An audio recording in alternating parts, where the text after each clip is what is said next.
Hello, I'm Chris Wynn, and welcome to another special edition of Roker Report, where today we take you back once again to a time when football seemed like the most important thing on the planet, and specifically to a year when Sunderland's relegation from Division 1 almost 30 years ago gave an opportunity for today's guest to break into the Sunderland first team. Today we are privileged to be speaking to a player who came through the ranks to make 174 appearances between 1991 and 1997. I am very pleased to be speaking to Craig Russell. Welcome, Craig. Hi, Chris. How are you doing, mate? I'm not too bad. How's the lockdown going for you? Are you coping okay? It's been, I wouldn't say it's been like a quiet time. I've got a 10-month-old now, so he's extremely busy. So it's been non-stop out in the garden, but just a weird time. Yeah, it is. But I imagine you and everyone else at the club are itching to get back to work and get back into it. Definitely, I can't believe how it's been like 5-6 weeks since we're at the training ground. So I mean, God knows when we'll eventually return there. So I've been speaking to a couple of lads just on to see how they do and stuff like that. And everybody's keen to get back to work, and just because it'll prove a sense of normality. Yeah, well, I want to come back slightly to the current day before we finish. But right now, I'd like to begin with taking you back to the age of Manchester, when the Stone Roses and Happy Mondays were in full swing. And so was your relationship with Sunderland when you signed schoolboy forms in 1988, I think it was. Was there any ever thoughts that it wasn't going to be Sunderland? I had quite a few clubs I could have went to. I could have went up the road, but obviously being red and white, my dad wasn't too keen on us going up to Newcastle. Could have went down to Watford. I went to Man United. I went to Leicester, Celtic. There was quite a few clubs, but there was only ever going to be one team for me, and that was Sunderland. Did you used to go to the game when you were young, and that's it, you were hooked? Oh yeah, I think my first game was probably around 78, 79, something like that. And like my dad used to stand with my mum on the same spot in the full well end, week in, week out. They never missed. And so I was taken along as soon as I possibly could. And that was me really, Sunderland till I die. Was that Gary Rowell then at the beginning, was it? Was that your idol? Yeah. I mean, at that time, I used to love Stan Cummins. I used to love Pop Robson. Obviously, Gary Rowell. It's just great times as a kid. Standing in that corner. When I was really young, I used to play just running around, up and down the steps, surrounding around. My dad used to go mad with us, come watch the game, and then he'd make us sit on one of the barriers and stuff. Just in that bottom left-hand corner of the full well end. Great time. So as I said, you kind of signed quite young, schoolboy forms in 1988. So as you kind of came through, what was the youth setup like at Sunderland at that time? It was the centre of excellence, to call it then, and all we used to do was train once a week on a Thursday evening at the Northumbria Centre in Washington, and that would only be for an hour and a half, and then in the school holidays you'd go in for training for 5 days or so, and then play like a sort of friendly game at the end of it. So totally like a million miles away from what the youngsters do these days. They're coming in from 7, 8, 9-year-old, and they're there a good few times a week, and they're playing for the club on the weekend. Whereby, like back in my day, it was like I say, one training session. Occasionally, your Easter holidays, you'd go in October time through the summer, like just for a week or so, and that was it. You just play for your local club and your school team and the county team, and that was sort of how we did things then. Who were your biggest influences as you were coming through? Was there any coaches there who had an impact on you? Like Freddie Anderson was the old scout at Sunderland, and like my parents don't drive, so Freddie used to take me everywhere. If I had trials for England, and I had trials for like in the north of England and like Durham, Freddie was absolutely brilliant for me. He took us, like I said, to every single training session I needed to go to. When I had to travel down to Doncaster for trial games, he was just like fantastic, Fred. And I'm sure like there's a lot of young lads who came through before me around a similar time to me who had a lot to thank Fred for. Denis Smith was the manager at the time when you signed, and he had a reputation as being a manager who wasn't scared to throw in the young players into the team. I mean, did that filter down to the younger players where they thought, they were going to get a chance if they showed they were good enough? Oh yeah, I mean, Denis Dennis was brilliant. If you were performing, it didn't matter how old you were, he was going to give you the opportunity, He'd be there every youth team game if the first team weren't playing, or like till if it was a home game, the first team were playing, he'd be down at the Charlie Hurley Centre watching the youth team, see how they were going on. Him and Viv Busby and Martin Crosby would be there, keeping an eye on how the youngsters are developing, and you always felt that like you would get the opportunity, And my first year as an apprentice, I didn't do too great, And it was a worrying time because it was all new, being a full-time sort of apprentice. It's a big difference from just popping in like during the school holidays. So the second year, I really knuckled down, and I just went from there really.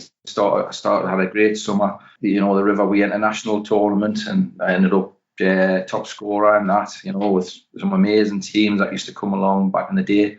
And I just couldn't stop scoring goals, So I always felt like, I might get a chance, and sure enough, it came along. That tournament actually, about 1990, didn't we play Barcelona in the final of that tournament one year at Roker Park? I think the teams that used to come from like all over the world, it was crazy. They always used to just turn up and be playing at Silksworth and Bryant and places like this, but it was fantastic. And it was a big learning curve playing against like really ruthless South Americans, if you like, and stuff like that. And I remember one just spat like full on right in my face. Wow. Yeah, you got under 18. It was like everything mattered, that game. I just had to win, and it really showed you, actually. This is real now. This is real football. Not just kicking about with my mates anymore. Stuff like that. Yeah, I was at that final at Roker Park. I remember that. You broke a bit of a memory there. But I was going to say you were on the books at Sunderland as a 16-year-old as we kind of beat the Mags in the playoff and then went to Wembley. Were you too young to travel with the squad, or did you get to go as a fan? Oh, I went as a fan. I went with the Jarrah branch, and what a great night that was. I remember being so despondent after the home game, everybody thought, we've got no chance now. But we went up there, and I've got to say, like a 16-year-old kid going up on the bus with my brother and stuff, the atmosphere was electric, it was just like nothing else. I've got to be honest, I felt a bit intimidated, But when we got that first one, you just really believed it. And then when Gabbers put the second one in, and I'll never forget, because I was near the front of the Leazes end, and it's really low, and just like almost just diagonally as he took the shot with his left foot, and it just went in. Oh, what a feeling, man! My dad lost his cap. I just went up in the air. He never found it. My dad had travelled up on my dad's crackers. He'd gone up on the metro on his own. So made me brother no, you can't go back. He's like, no, I'll just go back. And his Sunderland badge on, his jacket and his scarf and all this. And I'm just like, you can't do it, man, Dad. So we had to drag him on the Jarrah branch bus with us. But I was doing my GCSEs at the time, so obviously no mobile phones on out. I'm sure I had an exam the next day. My mum was going mad when I got in, because we didn't get in till dead late, obviously with the pitch invasion. Yeah. Getting held back and all this kind of stuff, but honestly, it was just like delirium. What a great night that was. Brilliant. Yeah, so Sunderland get promoted. Odd way, by getting beat off Swindon, but were relegated immediately from the First Division in 1991. And as that is all going on, you're a 16, 17-year-old player getting yourself established in the youth team in the Northern Intermediate League under Roger Jones and Jim Morrow, I think it was at the time. You're in with the likes of Mickey Gray, Martin Smith, Stephen Brodie, and you also played up front alongside Kieran Brady in the youth that season. So, what are your memories of playing in that youth team? My first season, I was in and out. I'd be playing one week and then sub the next, and then back in, and then I couldn't really find my form. But Kieran, what a talent! I remember we played, I think it was York away. He said, just roll it. So rolls it to him from the kick-off, and he flicks it up and volleys it, and it just flies in. You're like, what a talent this bloke is here. But we had some really good players, and there was some good players who didn't actually go all the way. It was really, really tough, We thought, he's got a chance, but unfortunately didn't kick on. But players like Kieran, Anthony Smith was in the same team, like say Stephen Brodie, Mickey. We had some cracking players all around at the same time. So great bunch of lads as well, which always helps. Was it? I mean, I might have been a bit of an urban myth that I've gotten along the way, but didn't Kieran Brady do that twice in the space of a few weeks, or is that a bit of a myth? It wouldn't surprise us how skillful he was, just unfortunate, like how it tailed off for him. Yeah. Great character, full of life, and like what a talent as well, with the ball at his feet. Yeah. Well, he'd already been given his kind of chance in the first team by this point, and Smith's already given opportunities to likes of David Rush and Warren Hawke in the first division. I mean, they're a few years older than you, but I mean, that must have given you kind of the impetus and the drive to say, well, if I keep at it, I'm going to be given a chance. I remember the season before that, a couple of seasons before that, watching Kieran play in the first team, and then all of a sudden I'm like 16-year-old, and I'm like lining up alongside him. So it was kind of surreal, and even going into training, and as a young lad, you get drafted in to play practice matches against the first team, and Bally always tells a story about one of his first training sessions. Obviously, he signed in the summer that I became a full-time apprentice, and he keeps telling the story, and he'll come into a room and he says, "Rosa, have I told you the story of one of my first training sessions at Sunderland?" Oh yeah, we'll go. So he'll say, ball comes in, and I think Bally's thinking, because I was playing against Bally, so he thinks I've got him, yeah. So I've gone short and I've gone long, and Bally's lost us and I've scored. So he said, so you know what I did the next time? The next time the ball came, I absolutely smashed him, and he did. He lifted me off the floor, and I was like, what's going on? Yeah, I'm a 16-year-old kid, and this, like, the lad was just signed from Portsmouth has just absolutely smashed us. He said to us, he says, do that again, and I'll hint, blah, blah, blah, bleep. But that was Bally's welcome for me when he came to Sunderland. Welcome to the man's game, eh? Aye, that's exactly it. Well, actually, when coming through in those sort of training sessions, because obviously at the time we had Marco and Gates up front. I mean, were you able to watch those at kind of close quarters and take anything from them? Gabbard was obviously, like, I was sort of 13 when he arrived, so to watch him, he was so exciting, and then all of a sudden again, I think I must have just been a bit starstruck in my first year, and that's probably a lot of why I didn't get the grips. I thought I didn't belong. I thought, am I good enough to be at this level, because there was no separate academy to first team. Everybody got changed together, kind of thing. So the reserves would get changed in the away changing room at Roker Park, and the first team, you'd kind of made the step up, would be in the home team dressing room. So on a morning when everybody's setting off the train and everybody's going out the front door together, and I'm like looking, and I'm standing shoulder to shoulder with Gary Bennett and and Marco and Casey and Owsey and Gordon Armstrong, and you're just looking thinking, what, am I good enough to be here, but it's hard to describe. As a massive Sunderland fan, to go from cheering these fellas on to being that peer. It's really, really difficult. It's bizarre. I think it's something most of us have dreamt of, but I think you actually lived the dream at that point. Because I mean, you were obviously, you say you had doubts, but you're obviously highly rated because the season after we go down, obviously we're back in Division 2, and you're obviously a regular by this point in the youth team. But then 2nd of November 1991. You make the first team squad to take on Watford at Roker Park, as the first team is struggling in Division 2 at this point. And incidentally, it was the game after Peter Bakery had finished his loan spell with us. Was this just because you were still 17? I mean, was this kind of out of the blue at the time? Because you seem to bypass reserve team football completely. To be honest, and this is, we played on the Monday night. We had an FA Youth Cup game, Bury away. So played down there, scored a goal or two, I can't remember. And on the Wednesday, just went into training as normal, and I can't remember, was it Roger Jones or Crosser said it was, you're going with the reserves tonight? And I was like, that's great, I was like buzzing, I hadn't played for a reserve, so I think we played Rotherham away. So there I am on reserve team bus and going thinking, oh, I'll just be so. Oh, you're starting? Oh. So I think I might have played on the left. I can't remember. I don't think I played up front.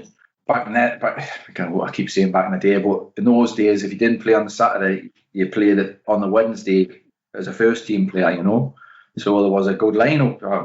So I played on the Wednesday night, Rotherham away, didn't get home till 1:30. Then we had college on the Thursday. Then on the Friday, just doing the jobs as normal. And it got to about 4:30 something. And I took the towels into the ref's room for Denis Smith and Biv Busby for the when you want to get a shower and stuff. So I goes in with the towels, and Denis turns around and he says, "Hey, you better get yourself home." I was like, "Right, I'm a bit right. Why does he mean that?" And he says, "You're in the squad tomorrow." So I was just like, "What?" So I was like, again, shell shocked. I was like, I ran home. I ran up to the Grange, get the bus back to Jarrah, and burst in and tells me mum and dad, you'll never guess what, I'm in the squad for the game tomorrow. And they were like, absolutely over the moon, to say the least. And then next day he gets up, jumps on the bus, over to Roker Park, gets to Roker Park, again walks down from the Grange over the little bridge, and then goes in not expecting to be, just in the squad. And then Denis Smith goes, the team, etc., subs, and there's me, one of the subs. Honestly, he could have knocked us down with a fella. What a time. And did you get all your kind of family there? Were they ready to, with the tickets, and they were all there?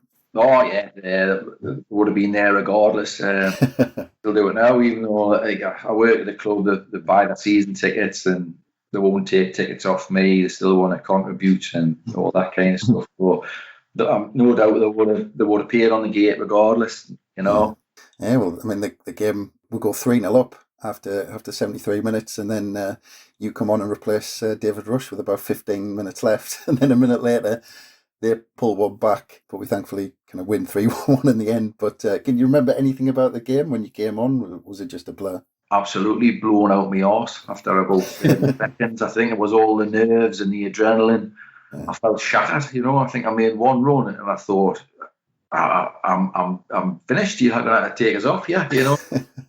It was just all the nerves and excitement and stuff. To be out there in front of a proper crowd was just unreal.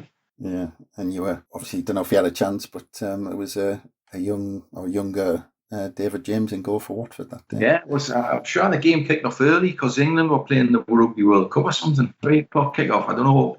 Wasn't sure about that. I haven't got that much. I've got the rest of it. At the time, I just remember it being an early kick-off. And then you go on to make the bench twice more in the next 4 games against Bristol City and Plymouth Argyle, and then the following game back at Roker against Southend United, 30th of November 1991.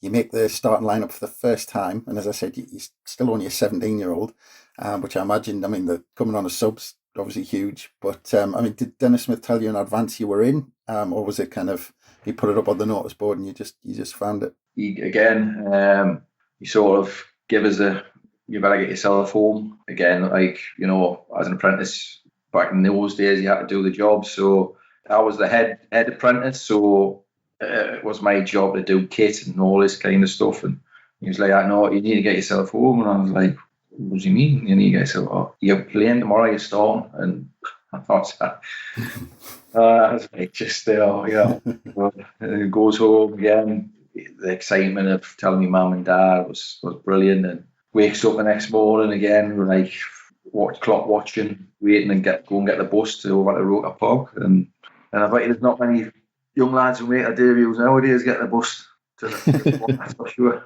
No, they'll be in a sports car by 17, won't they? Aye, definitely. But yeah, you're up against. Because actually, I was looking at the team. Were you actually up front that day? Because there was you, Davenport, and John Byrne in the team, and I think you came off with about 15 left, and we got beat 2-1. But that was Collymore playing for Southend. No, they had they had Brett Angel up front, who scored the first goal. So.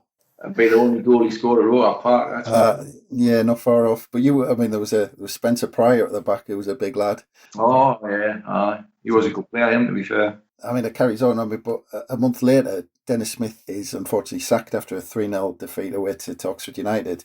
Did that come as a surprise within the squad, even though we were struggling? And was that a blow to you personally because he'd showed his faith in you by throwing you in like that? It definitely was, because Denis was just a really straightforward man. He gave me the opportunity, and he was tough as teak as well. He joined in training, and no prisoners. Denis, honestly, I've seen him a bit like Bally, absolutely smash people. But he sort of he joined in training, but he was just demonstrating a will and a will to win. He just wanted to win all the time, and he did a great job. He came in and dragged go up from the depths of the third division, and so I had quite an affinity for him before he gave me my debut, if you like, because I enjoy watching these teams play. They're always on the front foot, full of endeavour, full of togetherness, and that's what Denis, he encouraged that, and he really stuck by his players,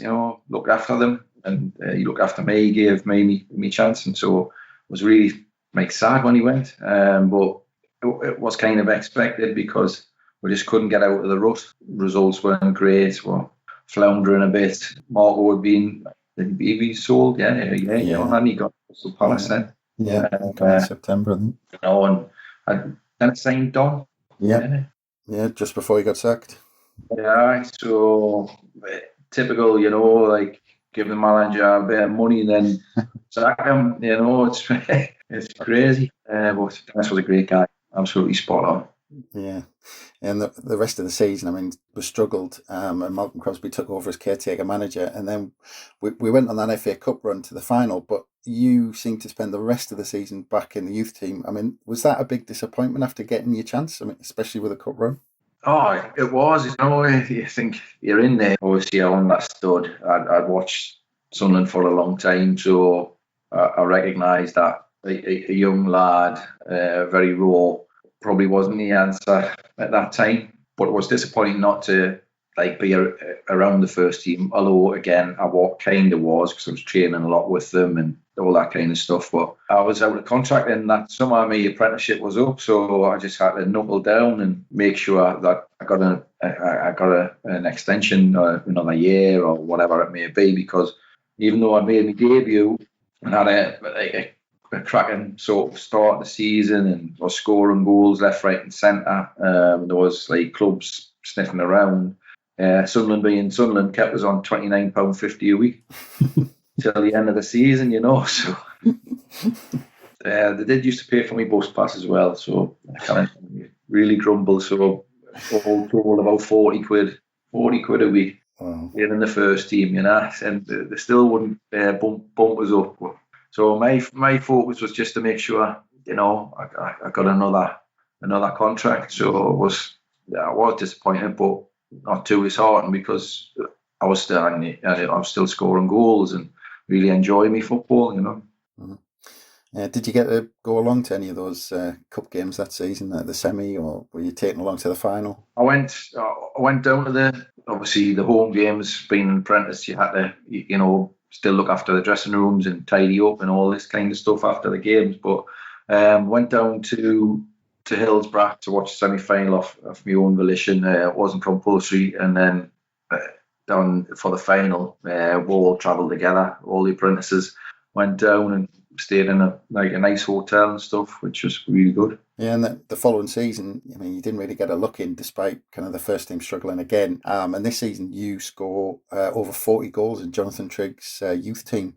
But it's still surprising. You're banging on all those goals in for the youth team. You'd already had your chance in the first team, and with Malcolm Crosby being in charge, especially first half of that season, he was involved in the youth setup. So was it still a surprise to you that you weren't getting the odd chance? Because I was a funny one for me. A lot of people, after I've spoken to people later on, said if Crosby isn't having a chirp at you, yeah, that's the time to worry. And Crosby used to be on me all the time, like about various things, getting fitter, etc. And I kind of felt sometimes that why is he having a go at me? Why is he having a go at me? I'm scoring goals, but like not recognising there was other aspects that I needed to work on, whereas striker being a striker, I'm scoring goals,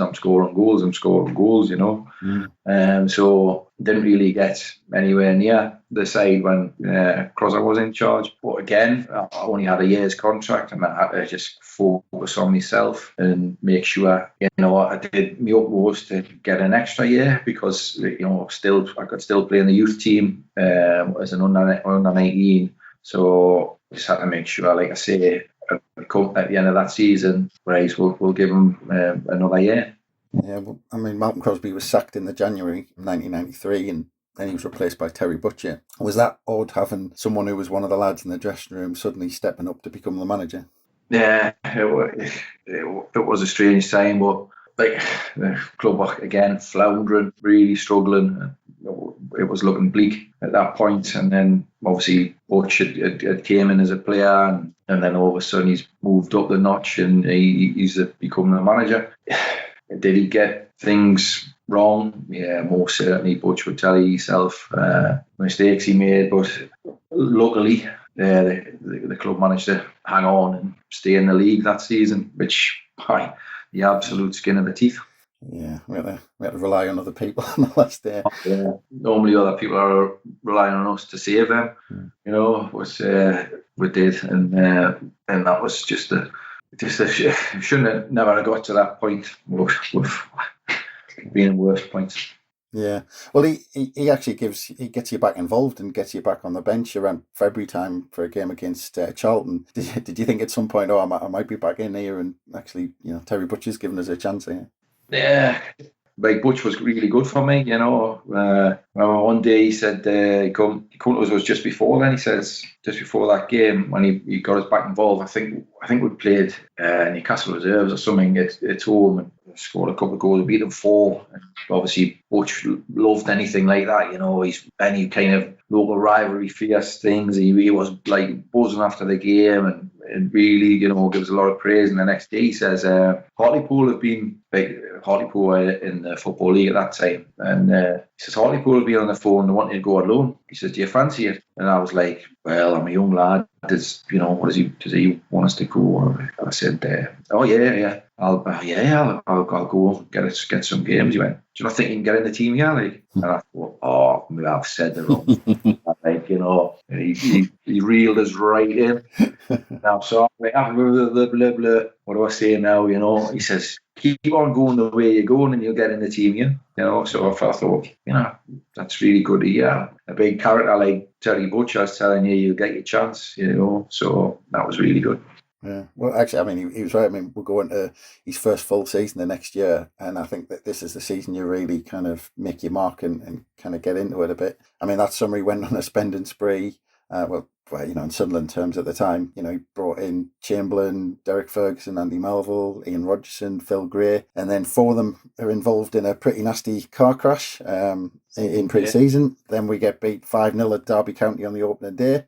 I mean, it was the writing on the wall from the off that season. Yeah, you couldn't have made it up, really. Like you say, for us at that time, that kind of money was big money, and they were like established players. So you're thinking, hey, we might have a bit of a sniff of a good season here. And lo and behold, they have the terrible car crash, and then a few of them are written off for a good while and go down to Derby full of optimism, and boom, somebody's just popped the balloon, So Terry Butcher couldn't believe it himself. He's probably, what the hell's going on here, But I know people give players stick and they weren't very good in this and that and the other, but all good lads, and Alex Chamberlain, he was really good for Mel. What a centre half, Yeah. Tippy scored plenty of goals, So they weren't obviously as bad as what people were making out. Well, I mean, you're getting involved. You're not involved, I think, for the for the first handful of games, but then he starts bringing you in, kind of keeps you around the squad. But he's eventually sacked in the November and replaced by Mick Buxton, who steadies the ship, and we're finished mid-table. But Mick Buxton shows a lot of faith in you as you're involved in almost every game after he takes over, and you end up making 32 appearances in the starting 11, which on a personal level must have been great, as you just about turned 20 at this point. Yeah, Mick was a reserve team manager, so he obviously seen as a close hand for a number of weeks, and then he got the job. And I keep saying about, it's difficult when you're inside. You see things a lot different to fans and etc. I've been a fan myself, and I've probably stood on the terraces criticising people, not really understanding or knowing anything about them. And Mick came in and was like, he was brilliant for me. He was brilliant with Smithy. He gave Smithy a lot of game time as well, and other lads will disagree. One man's meat's another man's poison, as they say. Mick was brilliant for me. I went on a good run, was in the team, and we kind of went from looking as though we're going to really struggle to within the dressing room thinking we're going to canny run. Yeah, we could sneak into the playoffs because we weren't that far off it, And then I think we got beaten at Barnsley or somewhere, and we just tailed off. The season just petered out. But for me personally, Mick was brilliant. He, before the sort of times of data analysts and all this, Mick would have a team meeting, and you'd go in and he'd be like, right, he'd say fullback, whoever, Des Little, Nottingham Forest, 5'7", this, that, the other, and he'd reel off loads of stats about the player you're going to be playing against. He doesn't like to do this, he doesn't like that, he's good at this, he's good at, I'm thinking, that was great, how Mick did that. That was a long time before all the data stuff came in, and you'd have a printout of who you're playing against. But he was really good at a lot of, he was a dour man. He don't get us wrong, but he did wonders for me. Yeah, but that's actually, that's surprising, because I think the impression you got was he was almost kind of old school rather than kind of what you're describing there. He knew if he didn't know about a player, he'd sharp find out about him, and he made sure everybody knew exactly who they were playing against. Yeah, a few people I've talked to about kind of those times and mentioned Mick Buxton. I think kind of universally they all say he was a brilliant coach, but it was just kind of that ability to motivate the team that he lacked. He was excellent coach, really, really good. Did he hold a room when he walked in, which you kind of need from a manager? I hope the manager's here. Not really, didn't really have that gravitas, but as a coach, and you speak as you find, and he was, like I say, he was great for me. Yeah. For these few years when you're coming through, Sunderland God, we were struggling those few years. But as I said, you're only 20 at this point when you're having this first season, heavily involved in the first team. As a young lad, did that create more pressure, or did you just want to get in because the team wasn't playing very well? You just, at that age, you're not really thinking about where you are on the league table or anything like this. You're just going into every game as if, get in. I'm playing for my team. I'm playing for Sunderland. I'm going to go out and try my absolute best, and that's all that you thought about. I wasn't looking at the league table thinking, oh, we need to win, we need to do this. We just went out to try and win every game. It wasn't like one game was more important than the next one. It was just, I want to win for my team. I want to play well and try as best as I can before my family watching and me mates all watching from the forward end or the main stand. You had that was your sort of driver. I don't want to let my family down. I don't want them to have to face people that say, Craig was a load of shite on Saturday, wasn't he? I didn't want them to have that. Yeah. I can't imagine how they must have felt, because, like I say, they're so embroiled in Sunderland, and it means so much to my family that it must have been a bittersweet thing watching that son and the brother playing for the team. Yeah. Mick Buxton sticks by you, and he continues to show that faith in you that he did the previous season when, in his first full season. And you end up making 33, starts that season, scoring 10 goals. As a 20-year-old, that in a team like that, that's unbelievable. And it goes through to March, and after a run of 6 defeats in 7, he's sacked with 7 games remaining and then replaced by Peter Reid. I mean, Peter Reid was the first managerial appointment from outside the club since Denis Smith in 1987. Was it a complete breath of fresh air when it came through? It was a big shock. I think you would have got canny odds on really getting the job. Like, nobody expected him to walk in the front door, and everybody knows what Reid's like. How his enthusiasm, his will to win. How he is infectious. His character and all that kind of stuff. So to see him walk in the front door was pretty weird. Went from Terry Butcher, who ex-England international, and then Mick, and then all of a sudden another ex-England international's walking in the door, and he's your manager. I was just like, where did they pull him from? I'll never know. Yeah, in his first game, Sheffield United at Roker Park, it's 0-0. You replace Brett Angel with 20 minutes left, and then it gets to the 89th minute, and you end up scoring the winner at the full end. But I think, looking at the goal again, I think it's still trying to cross the line, isn't it? Funny enough, I used to do a bit of work for the Republic of Ireland, and the goalie that day was Alan Kelly, and he always talks about it. He says, I can't believe it got in. He says, I keep saying that. He says, I blew it in, man. I blew as hard as I could to get it over the line. But I remember it really as clear as day, ball played over the top, and I just managed to get, because I almost got away from the centre half before that, but he brought us down on the edge of the box. Did he get sent off? Yes, he did. They were down to 10 men. Yeah, I was like clean through, and when you just get the feeling that I'm going to score today, and I got in that once, and the lad got sent off, and then I just set off again on my bike, and the ball has come over the top, and it was like the pitch wasn't great. It was bobbling all over the place, and I just thought, I'm going to smash this as hard as I can. And I did, and then it sort of just looped, and I was like, oh no, go in, please go in. It was like slow motion, and luckily enough, it trickled over the line just about, and then just celebrating, because it was a massive relief. Get off to a good start with a new manager, and sent everybody home happy. Yeah, well, I think the full end just took one deep breath in, and it flew in. I think you came off the bench 71, replaced Brett Angel, and then a few minutes later, 75, David Tuttle was sent off. I thought, I just one of them, one ball over the top, and nicked it away from him, and he just wiped us out on the edge of the box, and it was obviously straight red. But actually, when Peter Reid a few times, kind of at talk-ins and things like that, he's mentioned, because people talk about his big goals later on, when we're beating Chelsea or whoever we were beating later on, but quite often he refers back to this goal and Martin Smith's against Swindon as well. It's probably two of the biggest in his time.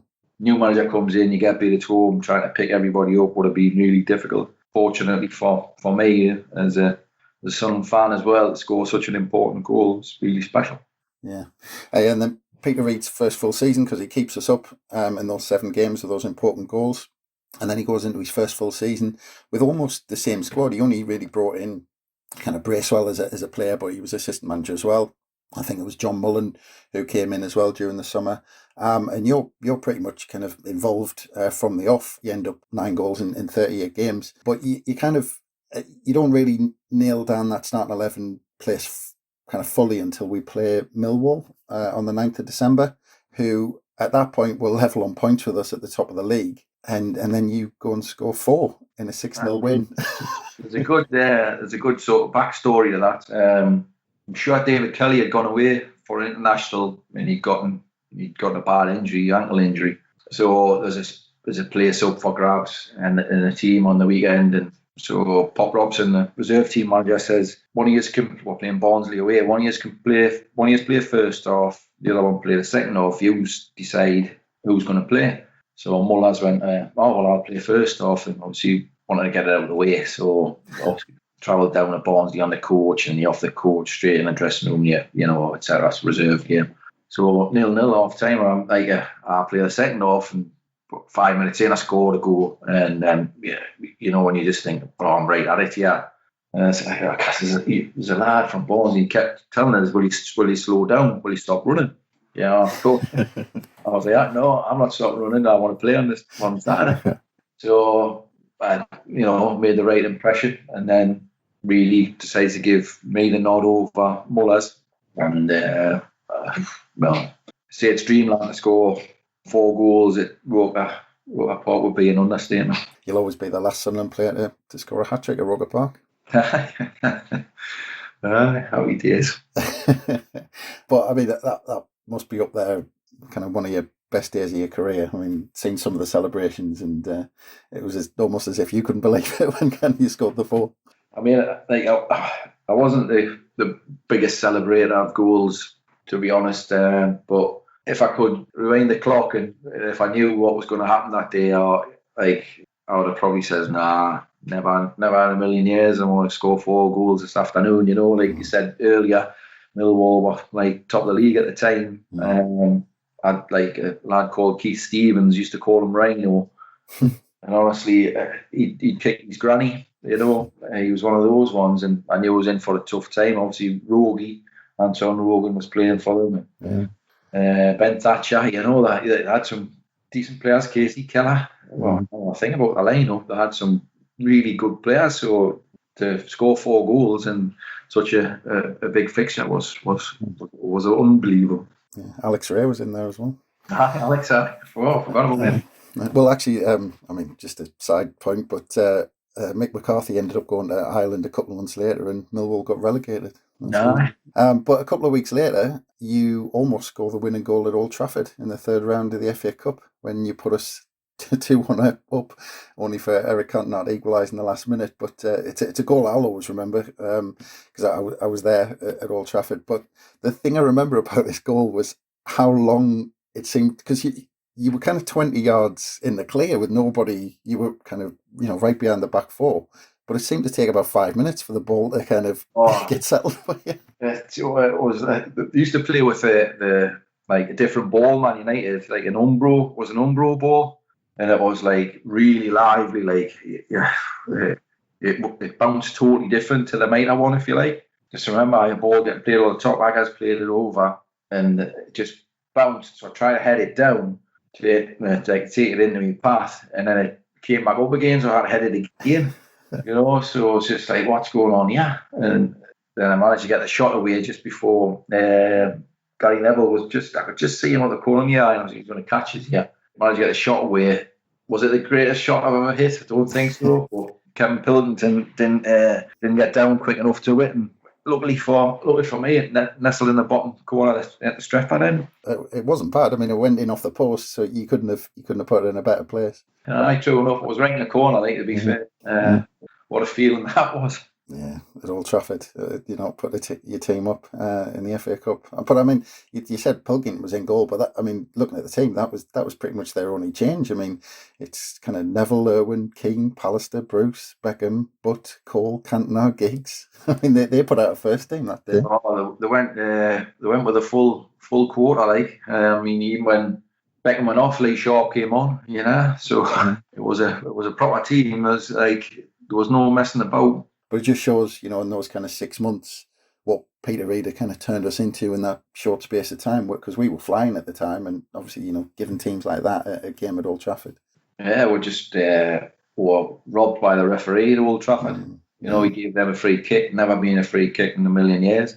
Yeah. Also, we sat here talking about the famous cup victory at Old Trafford instead of unlucky you got a draw. Like. Left Alex Chamberlain, I think he didn't come for that one at the end, and I don't really ever forgave him. Yeah, it's typical Sunderland, isn't it? We're talking about famous draws. But that Millwall performance and the Manchester United goal, I mean, you're pretty much, after that, you're in the starting 11 for pretty much every game for the rest of the season, and we go on that amazing run. When Shea Given came in, we go on to win the title.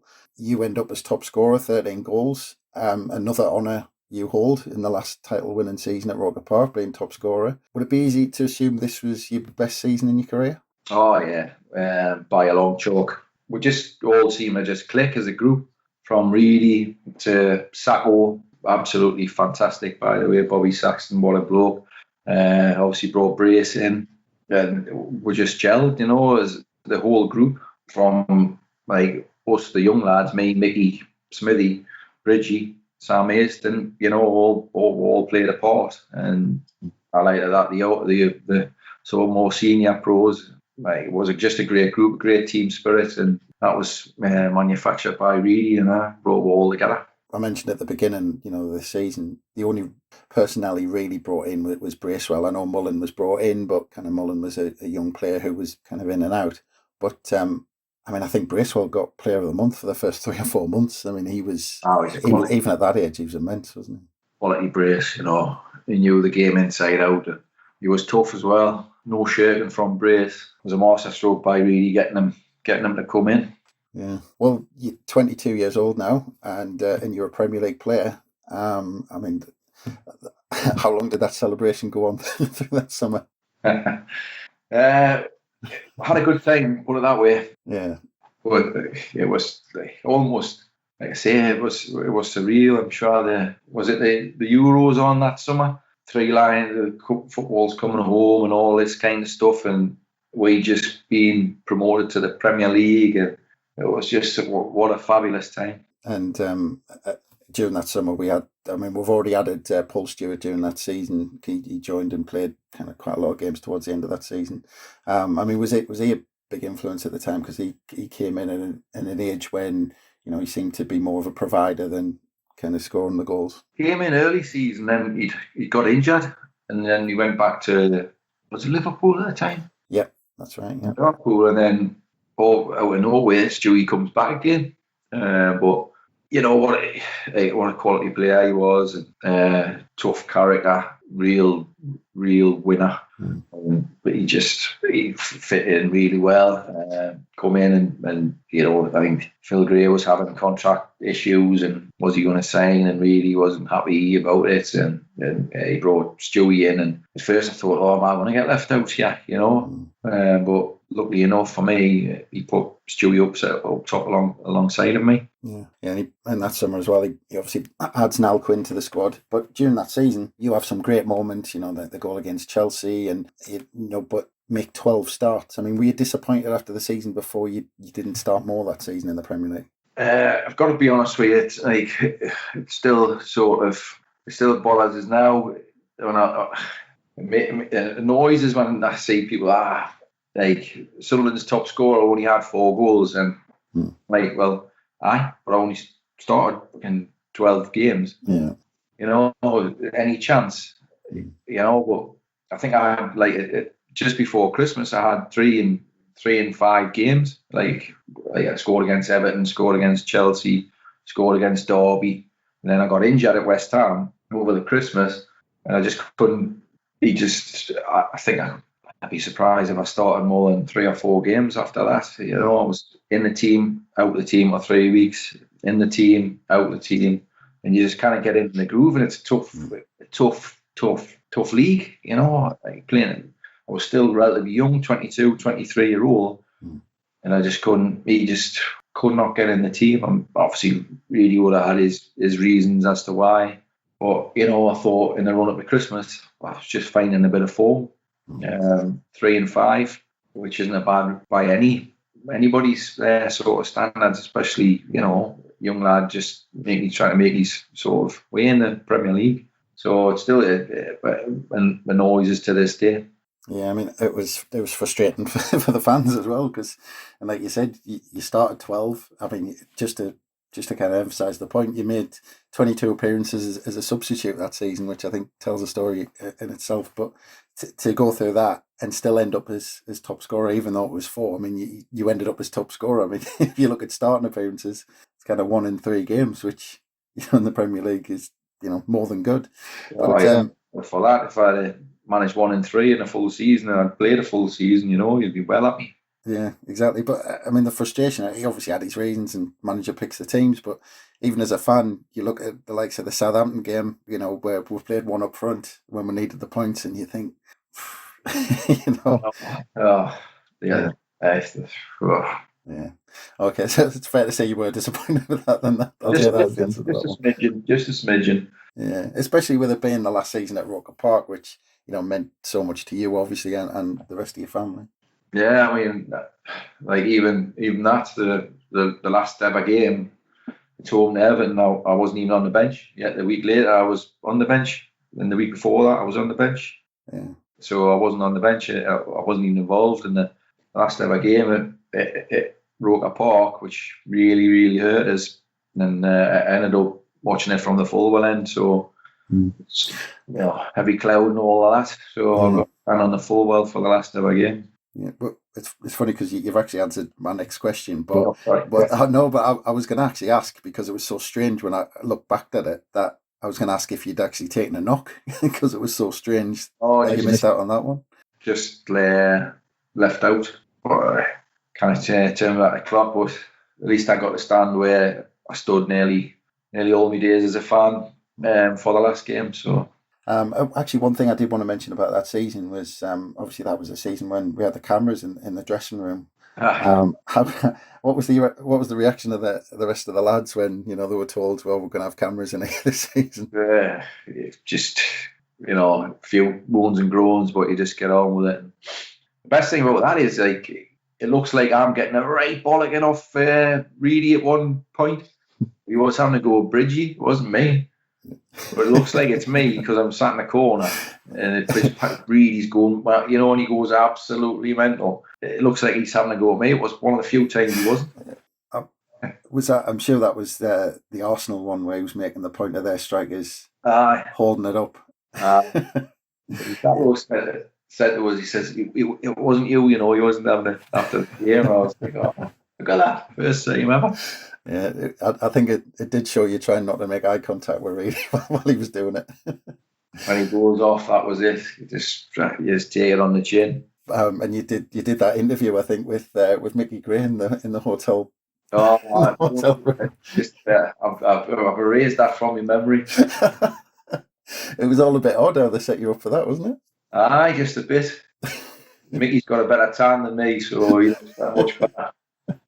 It's just a good job it was separate beds, I think, that you didn't get you in a hotel with. It wouldn't have been the first time we slept together, it wouldn't be the last time. Yeah, so I mean, as I said, we went down, but straight away our attention turns to moving into the new stadium. I mean, for someone like yourself who had followed the lads at Roker, then come through as a player there, then played there. I mean, how was that moving for you? I mean, were you up for it, or were you thinking, I love Roker Park? I mean, the writing was on the wall for us because, you hear rumours and like there was rumours that Reid was going to sell us and all this kind of stuff. And then I started to get a couple of whispers that Man City were wanting us and stuff. So I kind of thought I'll probably not play here, and that summer the bid came in from City, went down in the July. So I could have been involved in the actual first game there. I would have been playing for City against Sunderland, which would have been bizarre. But I failed the medical down there, and the move didn't come off till November. So I thought myself, if the manager's accepted a bid for you, it's time to move on. I never would have ever wanted to leave Sunderland, but I just knew that my time was up.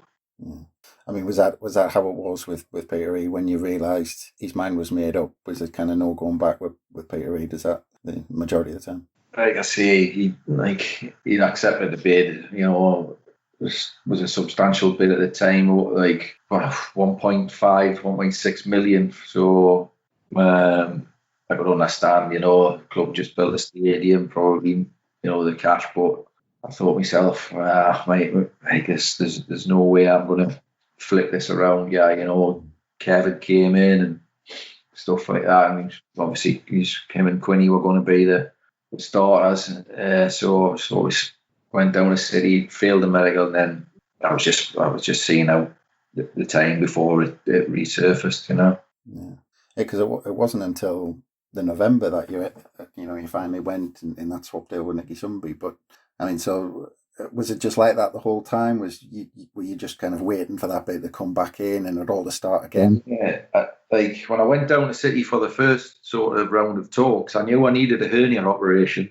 and because I'd been playing with it for a good few months towards the end of the previous season, and so I knew it needed doing. So I was honest with them. I said, "This is the situation," and what have you. So they said, "Well, we're going to hold off on the deal." So I came back to Sunderland. Really wasn't happy that it hadn't gone through. And I was like, "Well, it's it wasn't personal terms or anything like that. It was because I needed a hernia operation. So I got my hernia operation done. So I'm making decent progress back. And it was time like the stitches to come out. So this is not a very pleasant story, but I'll tell you it anyway. So anyway, the stitches get taken out. And I'm like, oh, thank God for that. I'm going to have a nice bath. So I goes and runs a bath, climbs in the bath. So as you do, you sit in the bath and you stand up and give yourself a wash. And then I'm just rubbing me sort of stomach, and my fingers go into where the hernia repair was, and I pulled my fingers out, and honest to God, it was just like a scene out of Friday the 13th. It was squirting all over the walls. Honestly, I nearly passed out. So I had to go ring the physio. He says, "Get yourself straight to the hospital." I had to ring my brother, come and take us, and I'm driving, like he's driving, I'm holding my pants off this big hole in my stomach. It was just like, what the hell's going on here, Gets it in, gets it repaired, but that just prolonged the time. So I'd missed pre-season, and I had a hernia. Then the hernia had gone wrong, and then I was just like, it's one disaster after the other in a minute. So that's hence why it took so long for the move to come around again to City. Well, I mean, you eventually go, and Frank Clark is a manager at Man City, and you play like 20 odd games there, but then he seems to be replaced by Joe Royle in the summer, and that's it. You don't seem to get a look in after that. Again, Frank, what a great fella he was. City was if I had done my due diligence, I would have never gone in a million years. Must have been about 30 pros there. Like, I'm not talking young lads, I'm talking senior pros, and the atmosphere was just absolutely toxic. Frank was great, but I went there, the left wing back got injured. I was the only other left footer at the time, so I ended up playing left wing back, and I'm like, the centre forward, and I'm playing left wing back. It used to make us laugh. Again, people would say, "Oh, you haven't scored many goals," and I'm like, if you had Sean Gordon to play right wing back, then he scored many goals. It's just so it was just a disaster. And then Joe Royle comes in and pulls us up the office. "How are you doing, Bob?" I was like, "What's going on here?" He says, "I've been speaking to Reid about you," and I just thought, I should have just said to him, "Should I just get me boots now and just make me wait somewhere else?" So it was just a disaster. Fantastic club. I met some really good people at Man City, but it's a very different club now to what you played for. Oh, it certainly is. But I mean, after City, you had spells at Tranmere Rovers, Port Vale, Darlington, Oxford United, where you reunited with Denis Smith briefly again. Yeah. I mean, how was that to get back with Denis again? No, it was good. I mean, he came up to watch us in a reserve game against Man United reserves, and again, like the reserve team coach had said, it was he's going to play the first half, you're going to play the second half. So Denis had came up, drove up all from Oxford, and there I am. I'm not playing him on the bench, so you only watch the first half and done one. So I comes on the second half and scored 2 against Man United reserves. So Denis rings us. He says, "What about you?" He says, "I left thinking, I'm going to move on as another target because I didn't see you playing. I didn't know how fit you were and stuff." He says, "And I got a phone call off somebody else saying that you'd come on and scored 2. So with Denis, like I say, a great fella. Give us a little bit of an opportunity to get some games in down at Oxford. Yeah. Other teams, so St Johnstone, you had a stint at Carlisle United, and then you end your career with a second stint at Darlington, and then you become a masseur at rugby union side Newcastle Falcons. I mean, I'm just wondering why you didn't go kind of down the usual route, into the coaching route. The coaching bit. I just thought there's no transferable skill in that.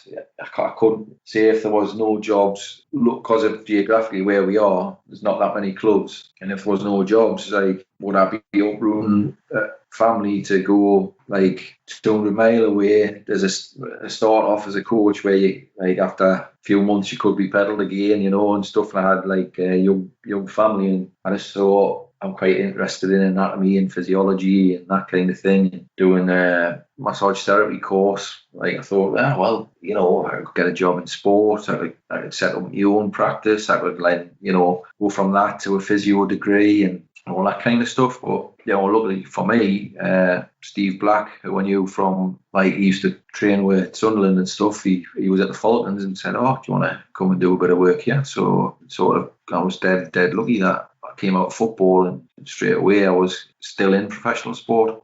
Yeah, we'll laugh and joke, obviously, the rivalry with Newcastle, but to go into that field and then get a job at such a high profile, club like Newcastle Football Club, that must have been a big step and, a good thing to get that job, even though that rivalry's there. Yeah, it was like Sam, I'd sort of, like, as you do, you put a CV out and stuff, and then I'd done a little bit of part-time stuff for Newcastle as in line with the Newcastle Falcons. And then in the summer holidays, he came in, where he's like for his medical team, there was opportunity. So again, I spoke with Mark Taylor, who used to work alongside Sam, and he says, "I'll come to Austria for a trial week, if you like, and we'll see how you work and stuff like that." So I went off to Austria in a trial week, and I ended up training for nearly the full week. So it was fantastic for me. I've still got little pieces of paper with the five-a-side teams on, and there I am. I'm training alongside Charles and Zog Beer, Michael Owen, Nicky Butt. It was just fantastic. And then we came back, and I made a half decent impression. Then Sam Allardyce and Mark Taylor offered us a job, and it was I'm not going to lie, it was just it was great to be back involved in football. Like. And then obviously you make the move back to Sunderland in 2009. How did that come about? Because obviously being given a chance with Newcastle in your new field, I mean, actually you must have felt a little bit of loyalty to them to say, well, they gave us a chance. Well, it was bizarrely enough, I bumped into Glenn Campbell, who's the head groundsman at the academy and stuff, and looked after the first team pitch as well. And I said, just like as a passing comment, I says, "Oh, Glenn," I says, "There's any jobs going there?" Like, chuck me name in, thinking absolutely nothing of it, And then gets a phone call. Are you definitely interested? And I says, "Oh, well, yeah." I says, like, I enjoy working at Newcastle. Some fantastic people behind the scenes there. And I says, "It's my club, isn't it? I'm going to come back." And then Glenn Ray, the club doctor, rang us up. I went to meet him. I think it was the day of the Oasis concert at the Stadium of Light. So met him on that morning, and he's, "Would you be interested?" Blah blah blah. And yeah, of course I would be. This is what I've done. I've worked with the Republic of Ireland the last 2 years as well. So my CV kind of stacked up to work at Sunderland. It wasn't just like I got the job on because I used to be a player. It was because I'd worked at the Falcons. I'd done Republic of Ireland. I'd been all over Europe with them and worked in Newcastle for 2 years. I couldn't turn it down, So I spoke to Newcastle, and they were great. They could have said to us, "You need to work here, however long your notice is and stuff." But said, "You've been a great employee for us here. Wish you all the best for coming back to Sunderland." So it was bizarre how it all turned out. Yeah, I have flashbacks every now and again to that Oasis concert, I think. There you go. But yeah, it's fair to say it's been a fairly interesting 11 years while you've been with Sunderland. Oh. What are your standout moments the last 11 years? Standout moments? One of the started with Brucey here. Obviously, the 3-0 away to Chelsea was unbelievable. And then you go on and all the derby wins. I've been fortunate enough to be in the dressing room for, and I think one I was actually in. The first three, the second 3-0. I didn't work that game, I don't think, and I was up in the stand for that one. So there's been some highs, but some extreme lows. Yeah, there's some pretty pretty epic pictures of you celebrating jumping off the bench, as you would. But yeah, I mean, on paper we've had an impressive list of managers that you've kind of worked under. 11 in total, 4 different caretaker managers, all very different characters. But I mean, we could probably spend kind of all night talking about them. But I mean, are there any of those that you've worked under that really impressed you, that you ended up scratching your head thinking, why didn't they work at Sunderland? Brucey was brilliant, I thought, and for me, the pains us to mention it, but the 5-1, that was never going to leave him. He built a good side up and had the rug pulled from him. Brucey was really, really good. Gus was great. I thought Gus was excellent. How he set the team up and he got them playing exactly how he believed. And again, we're just missing a goal scorer. We'll go out and get Jermaine Defoe. A couple of weeks later, Gus is gone. Also the missing piece of the jigsaw, he'd gone, and then he'd gone. We'd start the season, hardly lost the game. To start the season, I know everybody go on about the Southampton game, and that was just a freak. Absolutely freak. But he took one to the cup final, pulled off the miracle. He was excellent. Martin O'Neill, very different. Started off like a train. Really thought we've cracked it here. Just didn't work out. And then Jack Ross, as a man, fantastic. How he was, how invested he was in trying to make this work and stuff like that. And I was really, really gutted when Jack got sacked. Yeah, I mean, there's been a lot of them, and you've seen a lot of close up as a player and working behind the scenes. But I mean, at Sunderland, what attributes do you think you really need as a manager to kind of cope with the job? You've got to have it. With anything, you've got to have a little bit of luck, a little bit of rub of the green, but you've got to have big, broad shoulders. That's for sure. You got strong character and have belief in your ways of doing things, and just stick with it. But I mean, just to the current time, I mean, how's everyone is everyone at the club keeping in touch? I mean, are you having daft Skype quizzes or anything like that going on just to keep everyone kind of in touch? That's now I'm on the other side of the fence. You'd never hear nothing from the players and stuff, but obviously, I'll see on Facebook what people have been up to, and Twitter and Instagram and all that kind of thing. But that's why I haven't really spoken to anybody, to be fair. Yeah, well, yeah. Let's hope everyone can get together soon and get back out on that training pitch. Yeah, it's a long, tough road for everybody ahead, I think.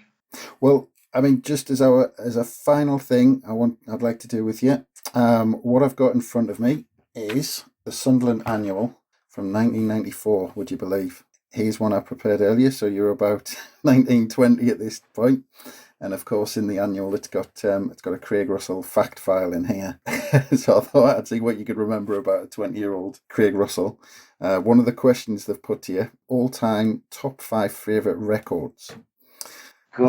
So let's see if you can guess what you put in your top 5 as a 20-year-old. I have no clue. Not one? Stand By Me, Benny King? Nope, that's not in there. Elvis? Any Elvis in there? No Elvis, unfortunately. God. Criminal. Music, the Smiths have got to be in there. No Smiths. I think you'll surprise yourself. I think they've made it up, to be honest, looking at it. I think they have. So I'll put you out of your misery. How are they? You've got at number 5, you've got No Woman, No Cry. Bob Marley, of course. At number 4, you've got Someone, Somewhere in Summertime, Simple Minds. At 3, you've got Beautiful Girl, In Excess. Right. I feel like I'm doing the charts here. Number 2, you've got Could You Be Loved, Bob Marley again. And at number 1, top of the pops for Craig Russell as a 20-year-old, which I'm not sure I quite believe, is How Can I Love You More by M People. Oh, I must have been in a disco phase, kind of reggae trip, I think. Yeah, a couple of Bob Marley ones in there. Your top favourite film at this point was The Bodyguard. I didn't really have any taste when I was 20-year-old. Well, on that note, I just want to say thank you very much for your time, Craig. We really appreciate it. I'm sure everyone's going to really enjoy hearing those stories. It's been great to look back, and thank you very much and all the best. Cheers, mate. Thank you very much. As the stage play says, I left my heart at Roker Park.